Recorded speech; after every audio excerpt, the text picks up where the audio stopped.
नमस्कार मेरे सारे भाइयों, आप सभी का स्वागत है फिर से मेरे YouTube चैनल के ऊपर। आज की वीडियो में हम बात करने वाले एक दुकानदार को क्या क्या डॉक्यूमेंट की ज़रूरत पड़ती है अपनी नई दुकान खोलने के लिए। तो अगर आप एक नए दुकान खोलने का प्लान कर रहे हो, चाहे वो किराने का हो या किसी भी तरह का नया दुकान खोलने का कोशिश कर रहे हो, तो हर डॉक्यूमेंट जो ज़रूरी होता है, लाइसेंस होता है, उसके बारे में ये वीडियो में कंप्लीट डिटेल बताऊँगा। कि सबसे पहला डॉक्यूमेंट आता है आपका जो होता है शॉप का अग्रीमेंट। ये अग्रीमेंट होता है आपके और ओनर के बीच में, मतलब आप ऐसे टेनेंट हो और आपके ओनर, ये दोनों के बीच में ये अकॉर्डिंगली बनाया जाता है। 100 रुपये के स्टैम्प पेपर जो गवर्नमेंट का होता है, ये आपको बनाना होता है किसी एक लोकल टाइपराइटर को पकड़ करके। उसके बाद में इसको नोटरी करा लेना सबसे ज़्यादा ज़रूरी होता है। वैसे तो शॉप अग्रीमेंट आपको सारा पढ़ना है, सारे डिटेल पढ़ने, लेकिन इसके अंदर कंक्लूड किए हुए 5 ऐसे डॉक्यूमेंट, 5 ऐसे लाइन्स होते हैं जिसके ऊपर खास करके आपको ध्यान देना है। 5 ऐसे टर्म्स एंड कंडीशन जिसको आपको हमेशा नज़र में रखना है और पहले साइन करने के पहले, बनाने के पहले आपको अकॉर्डिंगली पढ़ना है और सहमत होना है। सबसे पहला ये देखना है कि आपने जो डॉक्यूमेंट बनाया है ये लीगल है या नहीं है। इसको लीगल करने के लिए इसकी नोटरी लगती है, ये एफिडेविट पेपर भी आप बोल सकते हैं, ये शॉप अग्रीमेंट का होता है।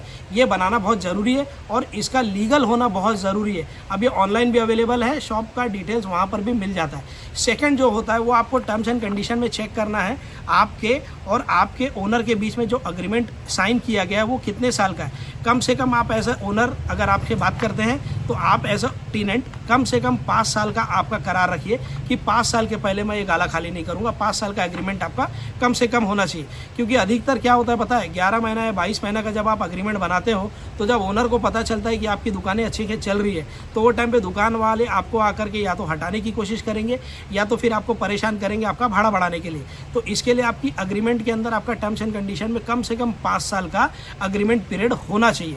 दूसरी इंपॉर्टेंट पॉइंट ये है, जो भी आपका जो इंक्रीमेंट होगा, मतलब जो भी आपका जो रेंट है वो आपका 2 साल बाद, 3 साल बाद कब बढ़ेगा और कितना परसेंटेज से बढ़ेगा, ये भी आपको ये डॉक्यूमेंट के अंदर प्रिंट करवाना है, ताकि आगे चल के इन फ्यूचर किसी भी ये छोटे पॉइंट की वजह से आपके और आपके ओनर के बीच में किसी भी तरह का तकलीफ ना है। उसके बाद में आपको ये प्रेमाइसेस भी चेक करना है कि आजू बाजू के लोग आपके कैसे हैं, ये सारे बराबर है या नहीं है। अगला पॉइंट जो आपको ध्यान देना है वो आपके डिपॉजिट की रकम होती है। डिपॉजिट का रकम आपने जो भी दिया है, लाख रुपया, 2 लाख रुपया, 50,000 रुपया, वो प्रायरली इसके अंदर मेंशन होना चाहिए कि मैं इतना डिपॉजिट इनको तौर पे दे रहा हूँ। भाड़ा जब भी मैं बंद करूँगा, जब मैं गाला छोड़ूंगा, तो वो टाइम पे मेंशन होना चाहिए कि मेरे को अगले 1 महीने के अंदर मेरा गाला खाली करने के अंदर मेरा डिपॉजिट पैसा वापस मिल जाना चाहिए। क्योंकि अधिकतर क्या होता है, जब भी हम दुकानदार अगर गाला खाली करके शिफ्ट हो रहे हैं या किसी वजह के भी दुकान छोड़ते हैं, तो ओनर के जो होते हैं ना, ये अक्सर क्या करते हैं, ये आपका डिपॉजिट रिटर्न करने में बहुत प्रॉब्लम देते हैं, क्योंकि इनकी नीयत ही नहीं होती कि आपको वापस से वो रिटर्न कर दे पैसा। ये मेरा पर्सनल एक्सपीरियंस है, इसके लिए मैं शेयर कर रहा हूँ। ये पॉइंट को हमेशा क्लियर मेंशन करो कि जब मेरे एग्रीमेंट खत्म होगा, खत्म होने के 1 दिन पहले मेरा डिपॉजिट पैसा मुझे वापस से सुरक्षित मिल जाना चाहिए। अदरवाइज गाले की जो मलकाना होगी वो मेरे पास ही होगी। दूसरा इंपॉर्टेंट डॉक्यूमेंट होता है वो होता है शॉप लाइसेंस। अब शॉप लाइसेंस को बहुत लोग परमिट भी बोलते हैं और परवाना लाइसेंस भी बोलते हैं। ये निकालना आपके लिए बहुत इंपॉर्टेंट है, क्योंकि ये गवर्नमेंट ऑथराइज होता है। आपके स्टेट के अकॉर्डिंगली इसके नियम अलग अलग होते हैं। तो जैसे मैं महाराष्ट्र में हूँ तो इसके नियम अलग है और यहाँ पर इसको शॉप लाइसेंस प्लस परवाना भी कहा जाता है। अगला इंपॉर्टेंट डॉक्यूमेंट होता है आधार उद्यम आधार भी बोल सकते हैं। ये बहुत ज़्यादा ज़रूरी है आपके लिए एज ए दुकानदार आपको निकाल के रखना, क्योंकि ये लॉन्ग टर्म में आपको बहुत काम आता है। वैसे तो ये वैल्यूएबल है और छोटा खर्च पे ये बन जाता है। आपके कोई भी नज़दीकी जो आपके ये जो फॉर्म के काम करते हैं, ये आपको इजीली बना करके देंगे। 1 हफ्ते के 10 दिन के अंदर ये आप बिज़नेस का आपका आधार उद्योग बना सकते हैं और इजीली 300 रुपये के खर्च में मिल जाता है। इसको बनाने के लिए आपको लगेगा आधार कार्ड, पैन कार्ड और आपका बैंक डिटेल। देखिए, सबसे ज़्यादा ज़रूरी होता है आधार उद्योग कब निकाल के रखना, क्योंकि जब आपको इन फ्यूचर कभी किसी बैंक से लोन लेना है या गवर्नमेंट लोन के कोई स्कीम यूज़ करना है, तो वो टाइम पे ये आधार उद्योग आपको बहुत काम आएगा। ये सारे डॉक्यूमेंट बनाने के साथ में आपको सबसे पहले ध्यान देना है कि आपने दुकान खोला है तो दुकान के साथ में आप कभी भी अपना एक करंट अकाउंट से ऑपरेट करें। सेविंग अकाउंट से ऑपरेट ना करें, साइड में आप रख सकते हैं थोड़े निजी काम के लिए, लेकिन हमेशा जो भी आपका धंधे का पैसा है या फिर आप जो भी कारोबार करोगे उसके लिए एक करंट अकाउंट निकालना आपका बहुत ज़रूरी है। अगला डॉक्यूमेंट होता है वो आपका होता है फूड एंड सेफ्टी डिपार्टमेंट का फूड लाइसेंस। अगर आप किराना दुकान खोलने का कोशिश कर रहे हो या फिर कोई भी खाने पीने का जैसे दुकान खोल रहे हैं या होटल खोल रहे हैं, तो आपको फूड लाइसेंस बनाना आपके लिए सबसे ज़्यादा ज़रूरी है। फूड लाइसेंस हमेशा एक इंपॉर्टेंट रोल प्ले करता है हमारे जैसे धंधे वालों के लिए, और ये डॉक्यूमेंट आपको फ्रेम करा करके आपके शॉप के ऊपर दीवार पर टांगना है, ना कि कहीं कोने में रखना है। ये तो हो गए आपके सारे डॉक्यूमेंट रिलेटेड आपके पूरे इन्फॉर्मेशन। डॉक्यूमेंट बनाने के साथ साथ, लाइसेंस बनाने के साथ साथ कुछ काम आपको अलग से भी करना है।